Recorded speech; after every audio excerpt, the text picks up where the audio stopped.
오늘 아침 뉴스 연구소. 오늘 아침 뉴스의 맥을 짚어드리는 시간 뉴스연구소. 오늘도 두 분의 연구위원 함께합니다. CBS 조태임 기자, 뉴스톱 김준일 대표, 어서 오십시오. 안녕하세요. 예, 오늘 뉴스 어디부터 갈까요? 네, 의원 돌려막기. 예, 민주당 민영배 의원의 탈당 얘기죠. 네, 민 의원이 이제 검수완박 법안 처리를 위해 민주당을 탈당을 했는데요. 야당 몫으로 법사위 안건조정위에 들어갈 수 있도록 한 겁니다. 네. 안건조정위원회가 뭐냐면 이제 첨예한 이견이 있을 때 여당 3인, 야당 3인 6명으로 구성해 최장 90일 동안 논의를 하는 기구입니다. 네. 일종의 수계를 거치라는 건데요. 그런데 어제 양향자 의원이 검수완박 법안에 대해 반대 입장을 밝히면서 이제 안건조정의 의결이 어려울 것으로 예상되자 민주당에서 민 의원을 탈당시켜 무소속으로 만든 겁니다. 네. 안건조정위는 재적 조정위원 3분의 2 이상, 그러니까 6명 중 4명의 동의를 얻어 법안을 의결하게 됩니다. 그러니까 안건 조정위는 6명이어야 되고 네. 그게 여야 3대 3이어야 하고 야당 의원 중에는 무소속이 한 명 들어가야 되는 거죠. 비교섭 단체가 있을 경우에는 한 명 무조건 포함되게 되어 그 있습니다. 무소속 한 명이 양양자 의원이었고 양양자 의원이 찬성을 해줄 줄 알았는데 아니라는 의견을 어제 표현하자 네. 급하게 민영배 의원을 탈당시켜서 무소속으로 만든 거예요. 네, 야당 몫으로 만든 겁니다. 어제 박홍근 원내대표가 왜 뉴스쇼에 출연해서 이제 양향자 의원의 반대에 대해 대책이 준비돼 있다 이 얘기를 하긴 했었잖아요. 특단의 대책이 있다고 하시길래 저는 설득 얘기하시는 건 줄 알았지 이런 방법은 솔직히 상상도 못했습니다. 맞습니다. 민 의원 탈당이 아무래도 그 대책인 듯한데요. 권성동 원내대표는 안건 조정에는 짜고 치는 고스톱이다 강하게 비판했고요. 양향자 의원도 경악을 금치 못하겠다라고 했습니다. 민주당 내에서는 이상민 의원이 민 의원 탈당은 정치를 희화하고 소모품으로 전락시키는 것이다. 분별 있게 하자 이렇게 쓴소리를 했습니다. 자, 김준일 대표. 예. 어떻게 보세요? 일단 향후 일정부터 간단히 말씀드릴게요. 지금 어제 민주당이 이제 안건 조정이 신청을 했거든요. 네. 그래서 오늘 오전 10시까지 양당이 명단을 내야 돼요. 그것도 참 이제 희한한 것이 원래 안건 조정이라는 것은 이것에 대해 불만이 있을 때 조정해보자라는 쪽에서 신청하게 마련인데 지금 민주당이 안건 조정이 신청한 건 빨리 상정시켜갖고 빨리 통과시키자 이런 의미인 거죠? 그렇죠. 그래서 10시까지 명단이 안 오면은 박광원 법사위원장이 직권으로 그냥 지명을 합니다. 이렇게 네. 이 사람들이. 네. 그러면 아까 얘기했듯이 90일까지 이제 논의를 할 수가 있지만은 지금은 4대 3분의 2가 동의를 하면은 그러면은 민주당 3에 민영배 플러스 1 해서 4명이 그냥 90일 얘기 안 하고 바로 통과시키고 그러면 법사위 전체 회의 열리고요. 네. 그다음에 이제 국회 본회의예요. 여기에는 국회의장의 시간입니다. 그러니까 국회 본회의까지는 지금 변수가 너무 많아요. 뭐가 있냐면은 일단은 그러니까 회기를 쪼개야 돼요. 네. 필리버스터를 할 것은 예정돼 있고 그러면 필리버스터를 하고 다음 회기에는 무조건 통과시킨다라는 게 있기 때문에 쪼개야 되는데 박병석 국회의장이 여기에 동의를 할 것인가 회기를 쪼개는 것에 네. 또 하나는 필리버스터를 멈출 수는 있을 것인가. 왜냐하면은 지금 변수가 하나 생긴 게 시대전환의 조정훈 의원이 나는 검수완박 못하겠다 이거. 자, 예. 순서대로 다시 정리하자면 먼저 필리버스터가 시작되면 필리버스터를 중단시키는 게 민주당으로선 가장 간단한 방법일 텐데 그러려면 180석이 확보돼야 하고 이렇게 저렇게 민주당에 찬성할 무소속 의원들 수를 모아봤을 때 한 179석 될 줄 알았는데 시대전환의 조정훈 의원 그다음에 무소속 양향자 의원 일단 이탈이 됐네요. 그런 상황에 그쵸? 권은희 의원은 지금 찬성을 하는 쪽으로 있지만은 그래도 178석 뭐 9석밖에 안 돼요. 거기에 박병석 국회의장까지 여기가 포함되어 있는데 예. 그렇게 할 것이냐. 그러니까 결국은 박병석 의장에 굉장히 중요해졌어요. 그러니까 필리버스터 중단은 일단 어렵다고 상정을 하면 그 다음은 박병석 의장이 회기를 잘라주느냐, 즉 살라미 전술 할 수 있게 해주느냐 안 해주느냐 마지막 칼은 키는 박병석 의장이 준 거네요. 박병석 의장은 지난해 기억하실지 모르겠지만은 징벌적 손해배상 적용하는 언론중재법에 대해서 여야가 끝까지 협의를 하게 하고 네. 직권상정 안 됐거든요. 합의가. 그러니까 네. 직권상정 해야 된다라고 민주당이 했지만 안 해가지고 한 초선 의원이 페이스북에 GSGG 욕설을 연상케 하는 그런 것까지 할 정도로 좀 중재 타협을 중요시하는 분이에요. 다만 지금 국회의장은 옛날에는 정치 생명이 그러니까 끝났다. 국회의장 하면은 한마디로 이제 은퇴하는 게 관례였는데 정세균 국회의장이 국무총리도 하고 그러면서 네. 좀 민주당 눈치를 봐야 되는 거 아니냐 이런 얘기들도 나오고 있어서 지금 어떤 타협안을 낼 거는 거의 확실한데 어떤 거를 낼지에 대해서 지금 주목이 되는 상황이에요. 박병석 의장의 해외 순방 취소의 그럼 의미는 무엇인가? 예. 이거는 빨리 민주당을 돕기 위한 것이냐 아니면 그 반대쪽의 의미냐 이 해석이 중요해지네요. 일단은 의중이. 어찌됐든 중재안은 내 것이다 무조건. 아. 뭐 민주당을 돕더라도 그 안이 어느 정도 아닌지에 대해서 뭐 여러 가지 얘기가 좀 나오고 있는 상황입니다.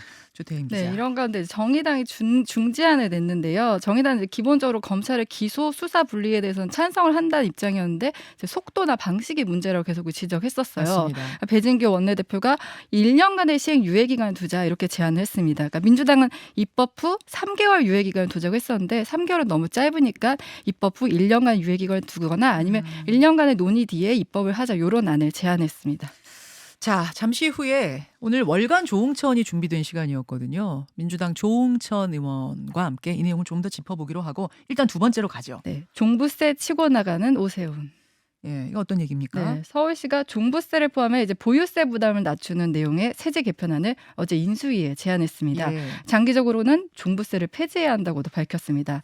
일단 다주택자 종부세 최고 300%의 세부담 상한 비율을 150%로 그러니까 절반 수준으로 낮출 것을 건의했는데요. 그러니까 최근 공시가격 급등했다는 얘기가 나오잖아요. 그러니까 세부담이 과도하게 커지는 것을 막기 위해서라는 겁니다.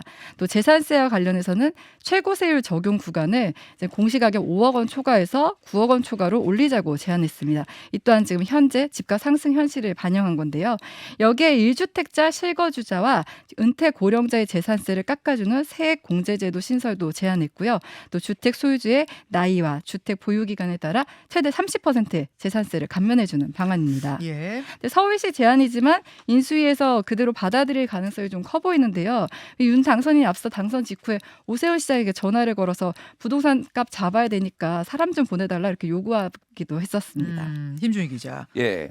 자, 인수위에서 지금 전체적인 기조가 부동산 정책에 대해서 그 마스터 플랜을 조기에 발표하는 거 5월 초에 이런 얘기가 나왔다가 사흘 전이죠. 지난 18일에 이거 뒤로 미루겠다라고 얘기했거든요. 인수위가 공식적으로. 네. 그러니까 지금 여러 가지 복합적으로 걸려 있는데 일단은 지금 그러니까 윤석열 당선인의 공약부터 얘기를 하면은 건축이나 이 주택 관련해서 일단은 재건축 재개발 규제 완화가 있고요. 네. 5년간 250만 원 공급 그리고 종부세 뭐 폐지 내지는 재산세하고 통합하고 다주택자 양도세 중과세율 적용 2년 배제 뭐 이런 거예요. 그리고 임대차 3법.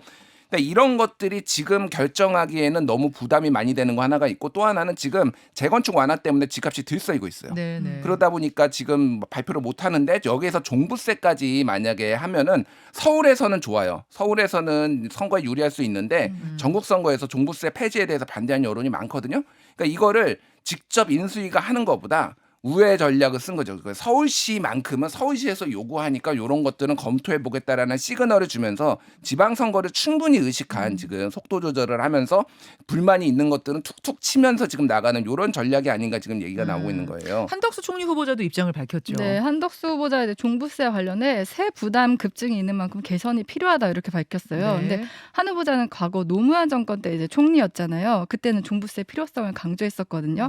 근데 그때는 이제 보유세가 미흡한 상황에서 부동산 시장 안정을 위해 종부세를 도입했지만 지금은 이제 세제가 너무 과도하게 강화되면서 실소유자 부담이 크다. 이러면서 종부세를 좀 낮춰야 한다. 이렇게 답변을 했습니다. 그래요. 자, 마지막 뉴스로 가겠습니다. 네.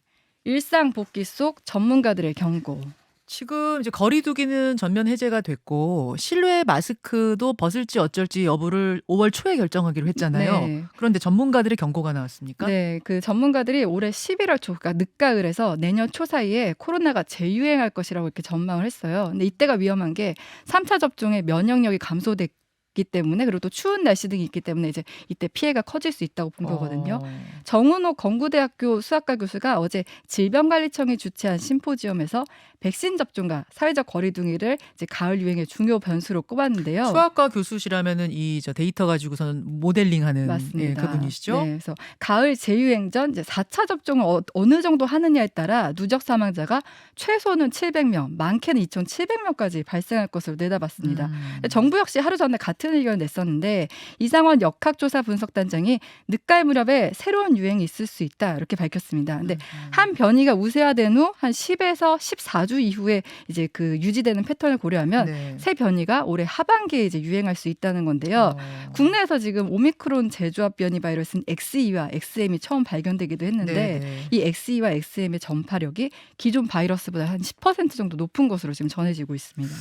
그래요. 지금 인수위 입장은 어떤 거예요, 김준일 대표? 지금 안철수 인수위원장이 부친 상중이거든요. 네. 그래서 부친 상중임에도 불구하고 신용현 대변인을 통해서 입장을 밝혔는데 지금 우려된다. 정부의 이런 방침이라는 거예요. 일단은 5월 말에 완전 격리까지 해제하는 거. 지금 1급 감염병에서 2급 감염병을 내려왔기 때문에 사실은 이제 격리를 무조건 해야 되는 거는 법상으로 보면은 조금 안 맞거든요. 격리는 이제 권고가 곧 되잖아요. 권고가 되잖아요. 근데 네. 그거가 좀 우려된다라는 게 이런 방금 앞에서 얘기했던 전문가들의 얘기고 예. 또 하나는 이제 그 실외 마스크 해제. 네. 또 이것도 우려된다라는 거예요. 근데 사실 지금 실외 마스크는 원래 그거가 아니었거든요. 의무는 아니었거든요. 현재도 2m 이상 거리가 유지화되면은 지금도 의무는 아니었기 때문에 그래서 이런 메시지를 내는 이유는 문재인 정부의 방역이 과학적이지 않다. 비과학적 방역이었다라고 지속적으로 비판을 해왔기 때문에 그런 부분을 조금 정치적으로도 의식한 것 같다라는 거 하지만 또 전문가들의 우려도 있기 때문에 같이 좀 이런 상중임에도 불구하고 메시지를 네. 냈다 이런 얘기들이 나오고 있습니다. 이 뭐